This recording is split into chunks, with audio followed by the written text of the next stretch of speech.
Where is he? There he is. Let's send the mics on.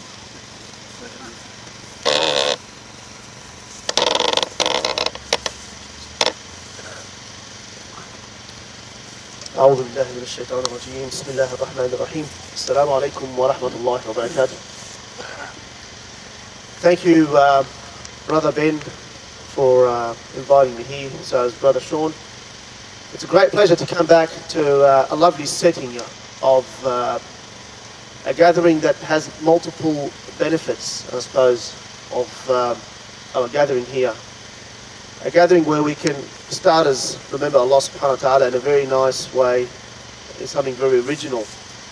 And doing this particular action is a great action because not only it teaches people or educate others or teaches us or everybody, I don't think it does, but it actually gives an alternative to a lot of the entertainment that's out there that's not necessarily benefiting humanity or humankind or the soul. And doing this particular action is a lot of sabr and a lot of patience. So may Allah give you that reward and give you that great endurance on the pain that you suffer to have this place. Jazakumullah khair. I ask Allah subhanahu wa ta'ala to make me up to your standards, inshaAllah. And if I do, that's from the mercy and the gift from Allah subhanahu wa ta'ala. And if I'm not up to your expectation, hasbukumullah wa ni'mal wakeel.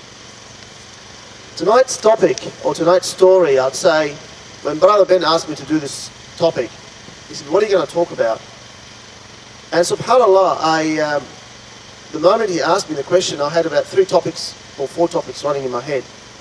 And one of them was nothing to do with an old story or tradition. Basically, it was an adventure of some kind. But straight away I said, I want to talk about Salama, our mother, Salama radiallahu anha.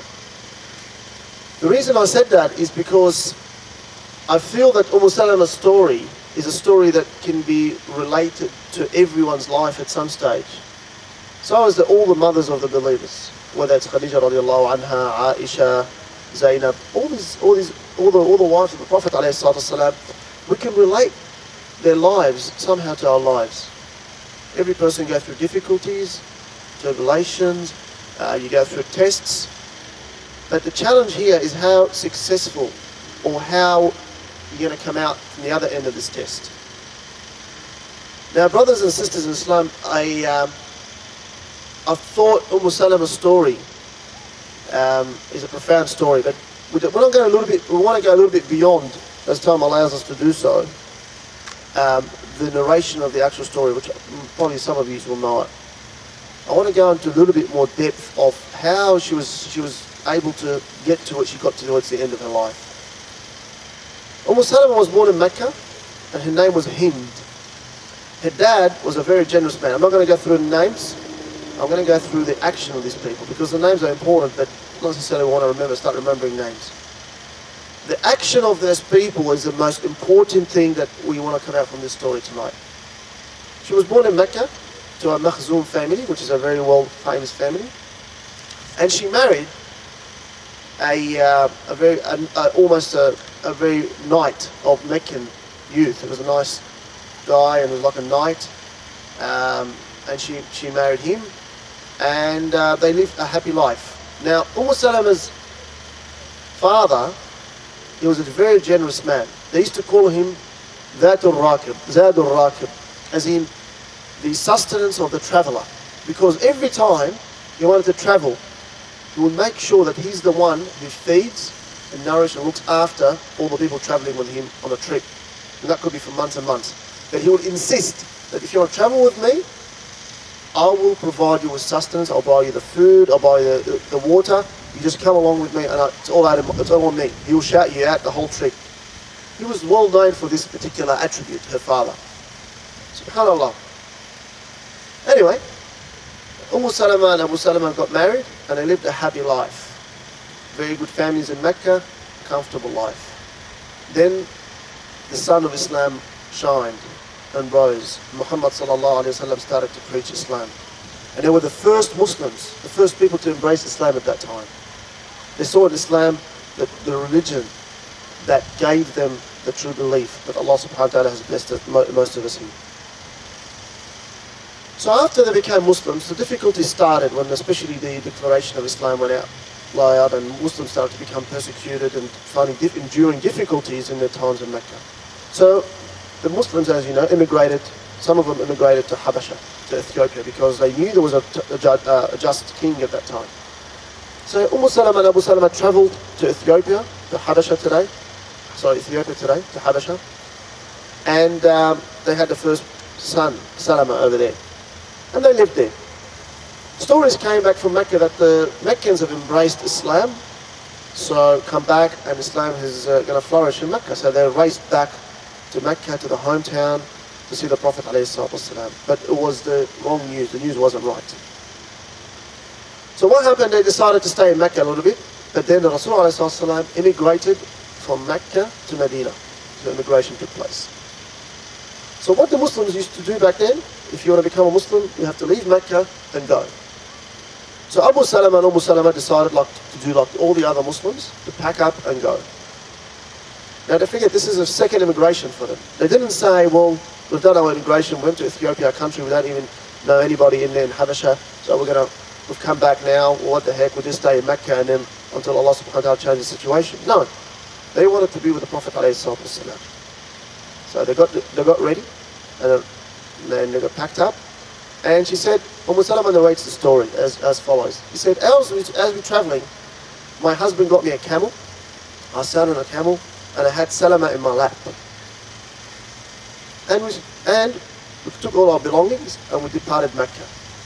As we got to a place just outside Mecca called Al-Abtah, my family saw us traveling. My husband, myself, and my son in my lap. So my family, immediate family, said to me, where are you going? I said, we're going to Mecca. So my husband said, I'm taking my wife. They said, well, no, you're not. If you want to go to your Prophet ﷺ, you want to go to Medina, go. But leave our daughter here.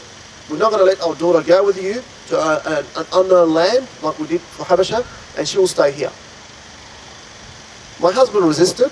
They came in numbers, and they pushed him away from me, and they dragged me and my son towards them, and they want to separate me from my husband. She started to scream and yell. So what happened? Another clan heard the yelling, or her yelling or screaming. So they ran to find out what's going on, and they found out that Salama's family want to take her from her husband. So, and apparently these people who ran, they were the family of Abu Salama. And when they got there, they said, what are you doing? They said, oh, we're taking our daughter. And they said, okay, you're taking your daughter back from her husband, but the son stays with us because the son belongs to the father. So here we go, another hit for her. They dragged her son, and she's trying to drag her son. She said, I dragged my son, I kept dragging my son to my way, and they were taking my son away from me until they dislocated his shoulder, and the boy started to scream. And they pushed her away, and they took her son from her, and her family took her back to Mecca. Imagine what she's gone through in a matter of an hour or a split second, as they say, that she had lost her husband and lost her son in front of her eyes. What a tragedy she was going through. The tragedy and a difficult test she was going through for the sake of her religion and the sake of her belief. Salama said, my family took me back, and my husband was separated from me, so my husband decided, I'm still going to immigrate. So he left us, and he went to Mecca. And I lost my son, and I lost my husband. She said, every afternoon or every morning, I wake up in the morning like a crazy woman. I'll run to that place that I lost my son and my husband, and I'll stand there and cry until the sun hits me and I can't bear it anymore. She'll cry. She said, I'll cry and I'll cry and I'll cry, and I'll come back home, and the next day I'll do the same thing, stand in the same place, and I'll cry for a whole year. People will walk by me and look at me and shake their head and say, what a poor lady, but no one would help me. Subhanallah. Subhanallah. Imagine, she lost her husband and lost her son, and that poor lady is crying on a hill in Mecca every morning till noon, waiting for a solution. One day, after 1 year, a man passes by. His name is Uthman bin Talha. He says, "What are you doing, you lady, crying?" She goes, "I lost my husband and lost my son here, and I'm crying because I've got nowhere to turn to." He looks at her and he said, "Wasn't your dad the person called Zad al-Rakib, as in the sustainer or the traveler? Or the person that used to, the generous person that everyone used to travel with him, and he used to insist to feed him and look after him?" She said, "Yeah, that's my dad." He said to her, "Well, there's no way I'm going to leave you suffering like that for a year. You're going to die." She says, "What can I do? I lost my husband, I lost my son." So he ran back to her family and he said, "Oh people, don't you have mercy on this woman? Can't you see how she's been crying for a whole year? Have mercy on her. Let her have back her son, or let her at least go back to follow her husband." So her family felt sorry for her after a whole year. Subhanallah. Subhanallah, how Allah turned the hearts of her family, although they're non-believers. So they said, "Okay, you want to go with your husband to Medina? Go." So she ran. She ran back to her husband's family, who was still in Mecca, and she started to cry. And he said, "What do you want?" She said, "I want my son back. I want to go back to my husband. Look, my family have let me go. I'm going to go to my husband. At least let me have back my son." And she begged them and begged them. And they said, "Okay, after 1 year you can have your son." Just imagine the unification of her and her son. Subhanallah. Now Salama didn't sit back and say, "Well, what the hell, I've got my son now, let my husband work it out." She said, "No, I'm going to follow my husband to Medina. 500 kilometers in the middle of the desert." Subhanallah. Inshallah, you go there and you travel between Mecca and Medina and you see there's nothing there. She went walking. She decided to go walking because she didn't want to wait. Maybe they'll change their mind and take their son back, or when they had to travel to Medina. She decided to walk to Medina. 500 kilometers for the sake of her deen, for the sake of La ilaha illallah. Subhanallah, how much this woman endured for the sake of Allah subhanahu wa ta'ala. As she started walking, she got to an area called Tan'im. Inshallah, when you go to Umrah or Hajj, you'll find out there's a masjid there, Masjid Tan'im, where you make ihram, outside Mecca, outskirts of Mecca. She's walking by herself in the middle of the desert. And the same man who came, Uthman bin Talha, came to her and he said, "What are you doing, lady?" He probably happened to be passing by that time. She said, "I'm walking to Mecca." He said, "No way I'm going to let you walk." And he wasn't a believer. He went and got his camel and he goes, "Ride, sister, ride on it." She rode on a camel with her son and he led the distance for her. So imagine this person opted or decided to take her to Medina just as a favor because her dad was a good man. I just want to stop there for a second and I want to say to the parents that every good deed you do in this life or in your life, a lot of the good of that will go back to your children. Allah subhanahu wa ta'ala will make some of that good touch your children. If you want to do a good deed, probably not for your sake, but do it for the sake of your children. You'll find it in your children. And there's a lesson for us to be taught.